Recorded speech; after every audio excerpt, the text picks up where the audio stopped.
there and see how we are.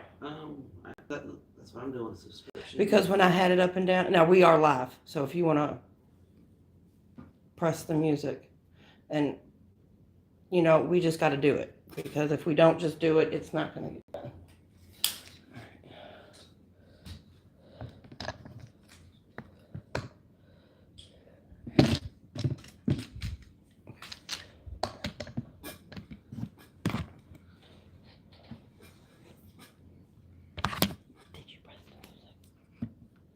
Good afternoon, everyone. My name is Lisa, and this is Voices of Pain, Mothers with a Message, our podcast today. Cyndee's having technical difficulties. Cyndee's in the background, so we're just going to go ahead and start. As I said, my co-host Cyndee is here. My son's name is Andre Bell Scott Jr., better known as Dre.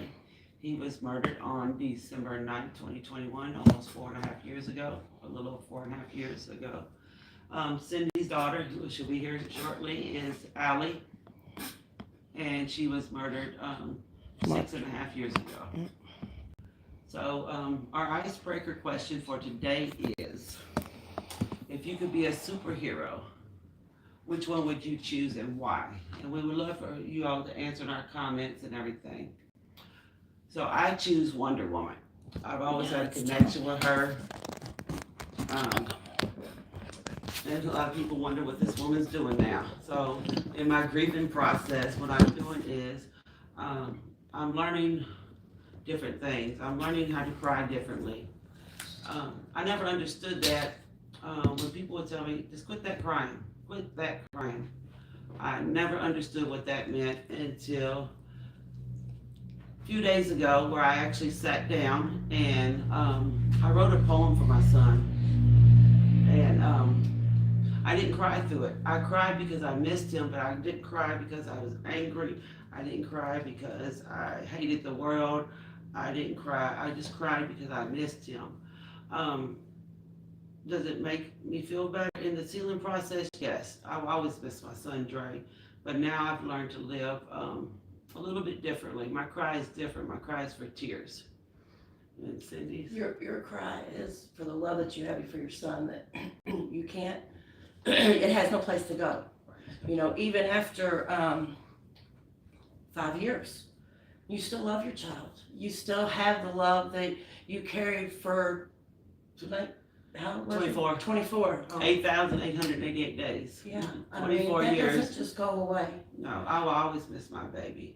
Okay, so do you want to answer the question of the superhero, or do you want to get into that first? Well, I say I was Wonder Woman. Okay. Because some people wonder what I'm doing through this grief. Okay. And I'm not just wandering around aimlessly. When this first started, I just sat in a corner, and I cried and cried and cried and cried. Did I think of where I'd be at today? No.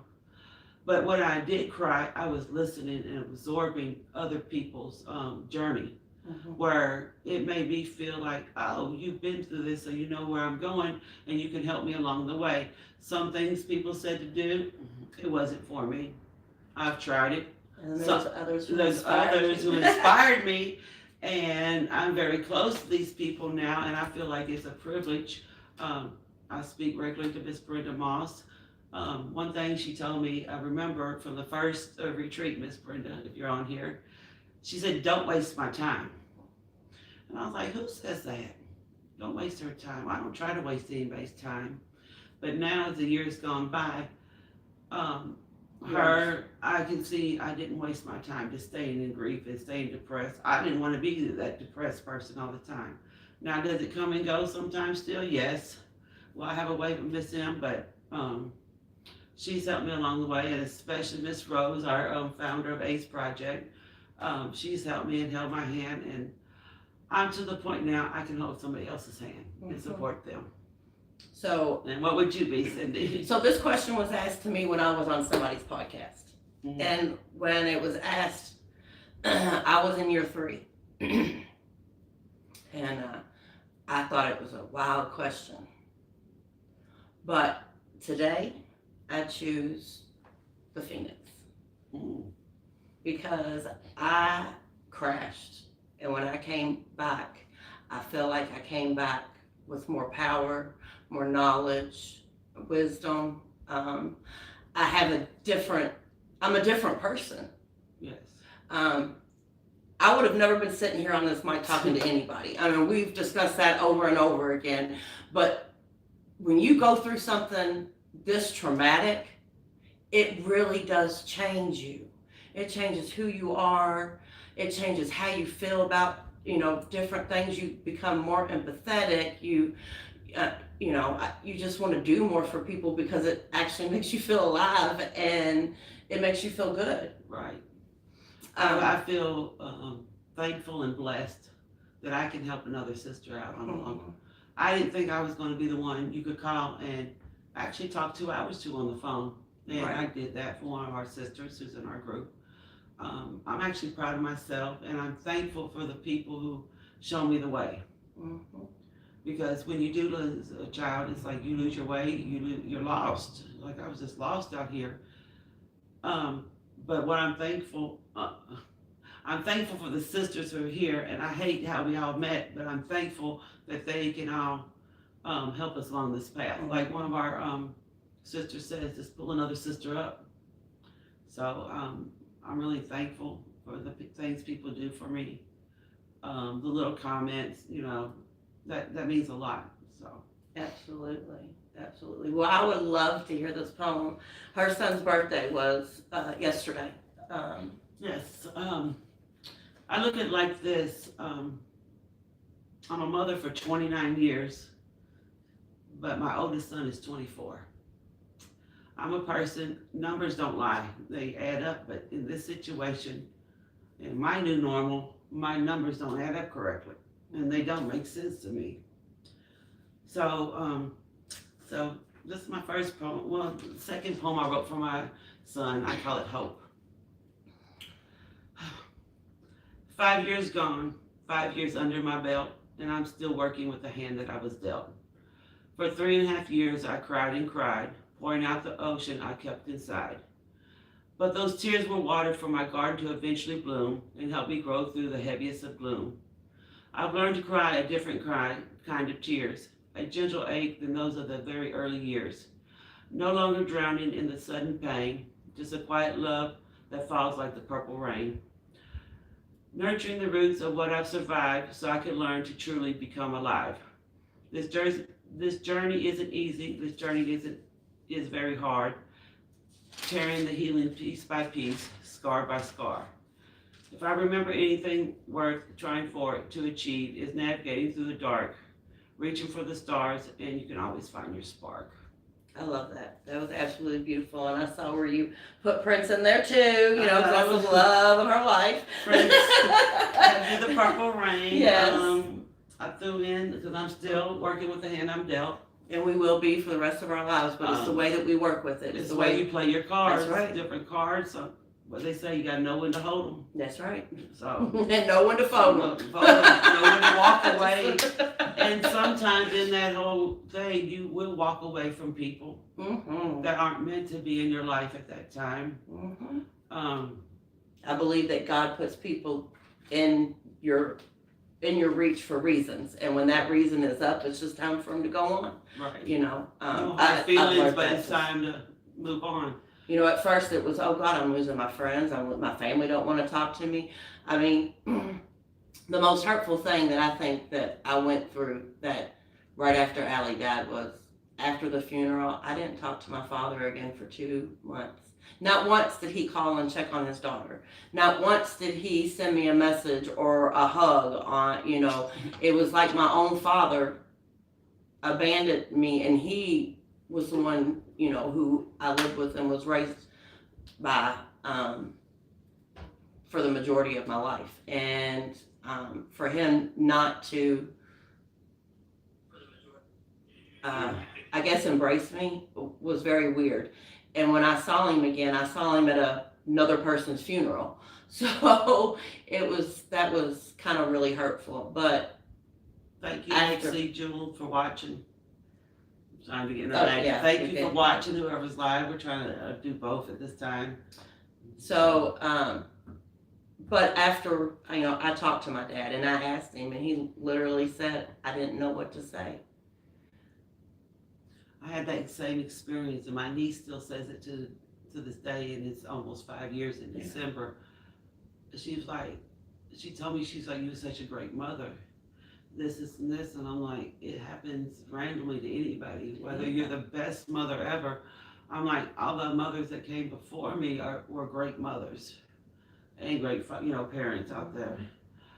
Um, and I appreciate her saying that she doesn't know what to say to me, so I don't think she's just leading me on. You're not answering my phone call, so that I take that worry off my head, So Yeah, okay. I had to realize that people don't grieve like I do, and people are not going to support me like I would support others. And Yeah. I don't know. Anyway, so yeah, but we had another question that we wanted to Yes, we did. go over today.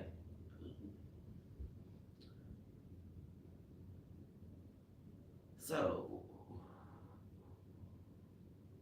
I'm doing the reflecting on my son's birthday yesterday has me thinking about how days of remembrance impact us. So what is a birthday or milestone tradition that has helped keep you through these emotional days? Okay, so every birthday we get together and we go to Elma Paul. That was her favorite place to eat.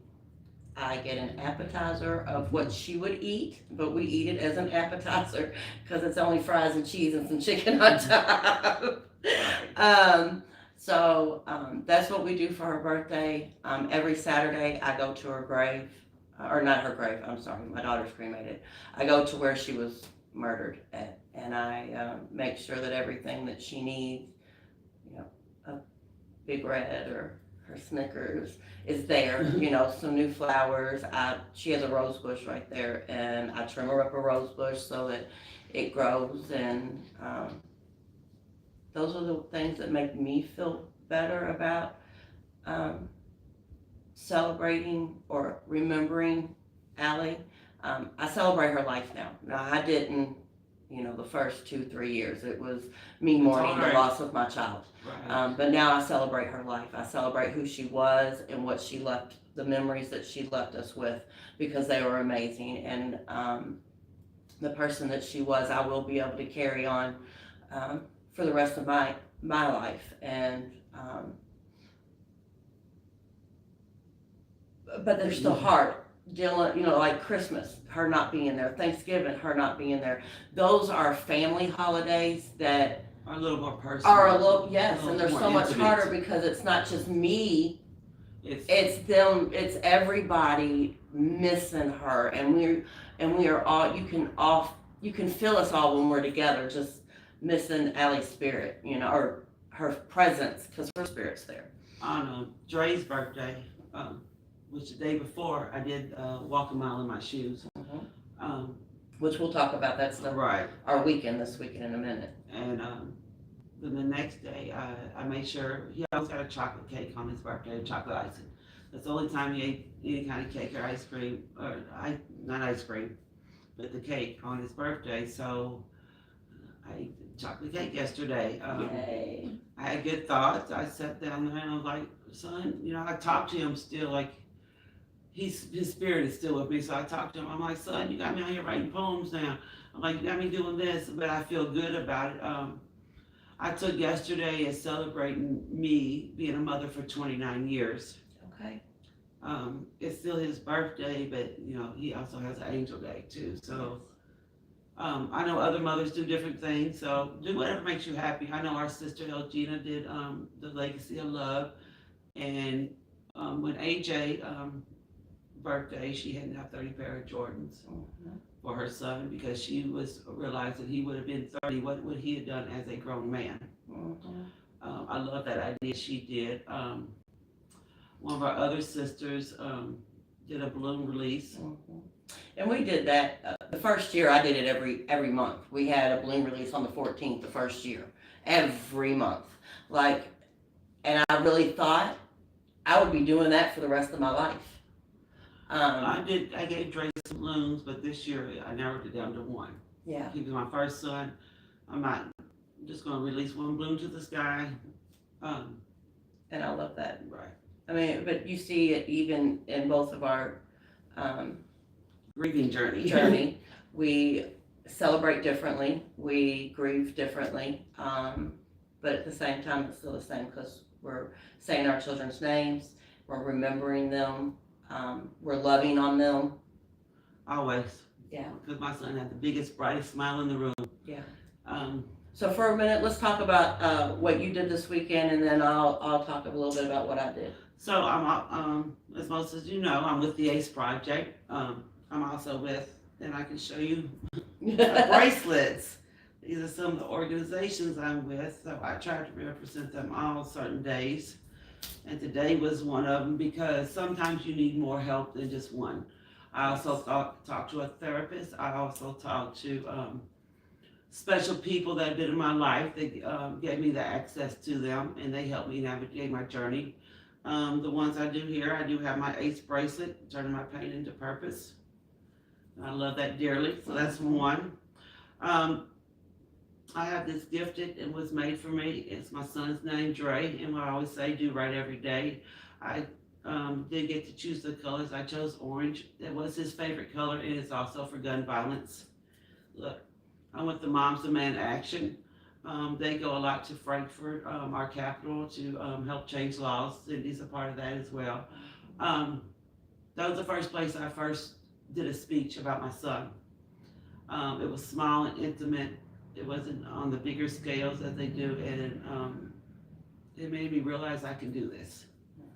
I'm also with the moms group because I am a mom of a murdered son, and it's / daughters. So That would be me. That's her, but I'm a mom of a murdered son of Kentucky. And under them, they started this new DAG initiative program, and I represent them today. And that is to help the boys and the children Help in the the youth. neighborhood. And this is an organization Cyndee had me associated with, the Less is More Gun Violence Prevention, and it's also Orange for Gun Violence. So it's That's where I did my big first speech, yeah, but I did it in front of the government. Right, there's many organizations. It's not wrong for you being multiple. There's more out here that I don't have bracelets for. I support Cyndee in some of the groups she's in just by sharing. I support All their groups, by being a part of. them. The Sean Moss Wellness Foundation. I support Miss Brenda every time to share. So you know, we just try to, wherever you get your help from is great. You can go to more than one place because with Cyndee They all is need in most support. of these too, and she has other ones she personally does. Yeah, and so, you wanna talk about the mile in the shoes? So the Walk with a Mile in moms? My Shoes with the moms group, what we did, we put pictures and shoes of our loved ones on the courthouse steps because a lot of us are going to court, and And a lot of us do not have any justice, anybody accountable, Right. or even anybody looking into their cases anymore. So that's why it sits on the steps. and our it's not a justice walking event. We just call Walk a Mile in Our Shoes. And like I said on one of the interviews, I view that as I don't want any other mother to have to walk a mile in my shoes. I'm just trying to let you know to be kind and gentle with a mother because this grief thing is hard and heavy to carry. When we get there, we put our pictures up. Some of them have worn shoes. I chose some shoes that, you know, were personally made for me to put by my son. It was an emotional experience Yes, it to is. see all of us. A lot of people didn't come this year, but just to see other children on that steps in different age groups, different people from all backgrounds, different nationalities. That was just a wonderful. It was sad, but it was wonderful that we have to come. Like one of the sisters said, our feet hurt. It hurts every day getting up, knowing, but we have to push forward, turn our pain into purpose. And it's okay if you're in the first stages or if you're in later stages that you're not ready for this. Mhm. So we just ask you to please try to get some help. We'll get those support groups, get that therapy.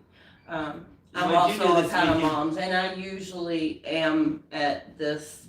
I've been coming to this one for to moms walk a mile in her shoes since August of 2020. Oh, don't touch it! If you touch it, it's gonna fall. Like Is it's it like like you need to be? I know, but we Okay. can't get it today. Okay. I'm live. We're live, so- It's still we still have technical difficulties, guys. Like it's some serious stuff, but We're working So- with the hand we're dealt, like we that's say. right, and we're just making it work as much as we can. So I'm a part of Moms. Usually I'm there. I've been a part since August 2020, and this is the first year that my daughter's picture wasn't on the steps. But I was at a camp retreat, and it is called Because I Said I Would, and it was a promise to his father before his father died that he is keeping. And it was an absolutely beautiful 92-acre farm. I couldn't say one, well, I could. There was lots of sweat bees, but that is the only thing that I could say that was wrong. Like there was a pond, lake that you could go swimming in and kayak in, canoe, volleyball, basketball, pool tables, and some really good information was given out on Friday, Saturday, and Sunday. That's wonderful. Absolutely. If we would have communicated better, I would have brought Allie, which is Cyndee's daughter, a picture. And I was supposed to go and take it to Miss Anita because Yes. she lives right around the corner from me, and I just didn't. We ended up not having time before I left. But I kept every mother that was there at the walk of a mile in my shoes. I kept all of you all in my thoughts and prayers. I even brought it up to the group that I was with, and we had a moment for everybody there. But yeah, and this was a new retreat for me. I had never been to this retreat. All the retreats I've done have been with Ace. Hi, Jeff. And it was beautiful. It was relaxing. I actually brought my husband for the first time, and he got to talk about Allie, his loss with Allie, and his loss with his mother. And I also think it's our 15 years together, so I also felt like it was a nice bonding weekend for me and him, because we've really never sat in our grief together. It's either me being strong for him or him being strong for me, and we could never equally be in the same place. And I think that this weekend we were able to do that. Yeah, I can't say any. You all got to go check him out. His name is Alex Sheen. I couldn't say a bad thing about anything. Like, it was absolutely amazing. He opened my eyes to a bunch of different stuff. Things that I do, I got like affirmations. Like, I felt like it was what I needed to hear to know that what I was doing was what I was doing. I'm doing it correctly. I'm walking that path, and yeah. So That's what I got yesterday with Dre's birthday. I kept seeing 29. He was turning 29. The score in a basketball game was 9-2 backwards. I saw 8-16 somewhere. That's his date and everything. And I just kept seeing things, and then me, I'm gonna look up numbers and everything, and I looked at what it meant, and it takes 29 years for Saturn to circle the sun. So my son is 1 on Saturn. Like, I started looking at everything, and the reason I chose 1 balloon this year because he was my first son, and he gets 1 balloon. That's I just look into the numbers and different things, and I just felt comfortable. And that makes you comfortable. It made me comfortable, and I had to eat his chocolate cake, and that's even when I wasn't around. Like, one time I moved away, and my son, he wasn't with me for a couple years, and I called and said, my son needs a chocolate cake with chocolate icing. So wherever I was, he always got that. So I still have to eat that for him. That's right. That's right. Got to keep his name and his memory and your all's memories together alive. We have a lot. I might have some more poems coming for y'all, but I felt that was I absolutely. felt a release reading that poem because I've never read it on live and only one person has heard that one. Yeah. So I'm looking up our numbers for this week. So do we have any other questions that we wanted to see? Anybody? Hi, everybody on live. Thank you for commenting. We're trying to do both. If anyone, our mothers want to come on here and just be the question answer on the comments, we would love for that. Or somebody that wants to be in the background just to help us out, keep the camera straight. We would love for you all to come on and do that.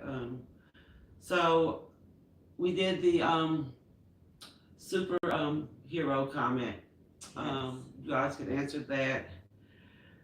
And what superhero would you pick if you could be anything, any superpower that you want? What would it be? I really like that question because, in all honesty, it actually shows where you are in life. Right. So here's a question for next week. Whenever you guys answer to, we're gonna give you a double question.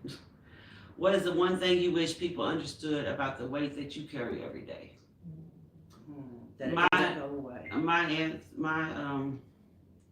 answer to that is it's heavy at times. Through the years, I've learned to live with it differently. Pain doesn't heal all wounds. Time doesn't make it feel better. You learn to live with it differently. Some days it's still heavy, and some days, as we say, I'm happy and I still have sadness, but two realities coexist. And some days on my happy days, yes, it's wonderful. And the pain is very, very light and I can carry on. And that helps me help other sisters that are coming into our group to be able to talk to them. So I love that. Okay, so I want to start this with our numbers for this year, 2026. We have had 2,477 shot spotters. That has resulted in 138 victims. Those are non-fatal. Yeah, those are all non-fatal. And add 57 who have passed away this year from gun violence. That means 57 more mothers, 57 more fathers, 57 plus siblings, 57 plus friends, family, like cousin. It doesn't just affect uncles, the person. grandparents. It affects everybody who has been connected to that person. Right. And again, we ask, put the guns down. Please. Enough is enough. Let's have a moment of silence real quick for just our city and everybody that's going through something right now and who has lost a child. We love you.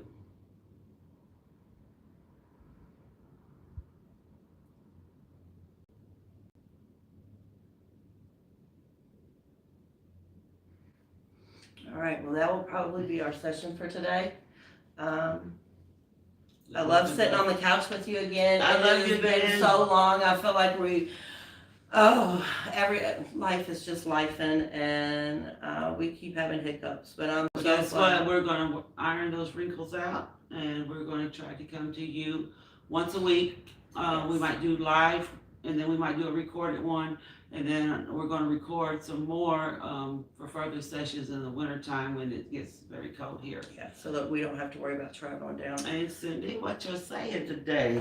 Well, my saying always, and I will. That this is my promise. Now, see, this is something that because I said I would, you make promises and you fulfill your promise. Well, my promise to myself is to live and not just survive, to continue to laugh because it's healing and contagious, and to love others, not forgetting myself.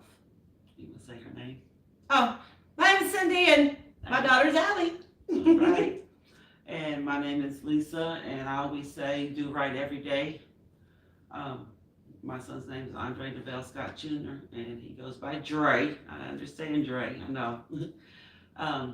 Just do right every day and try to be somebody's light. Yes, and as always, act compassionately every day. Thank you guys Thank you for all. joining We us are today. Voices of Pain, Mothers with a Message.